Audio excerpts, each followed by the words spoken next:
Ako si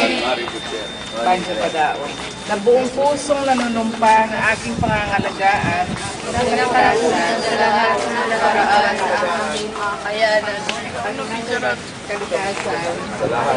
kalikasan, sa lahat ng paraan,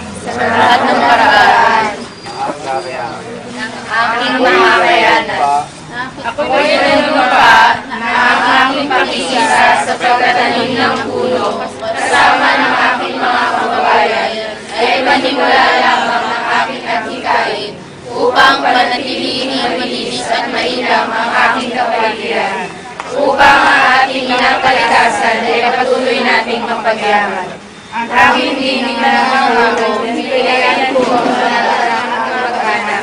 kapitbahay at mga kaibigan na talaan at tumarin ang mga alituntuning naglalayon na panatili ang kaayusan ng ating kapaligiran. Higit sa lahat, aking pangako na itataguyod ko ang pagkilos sa pagiging maalam sa pag-aalaga ng ating kalikasan sa isip, salita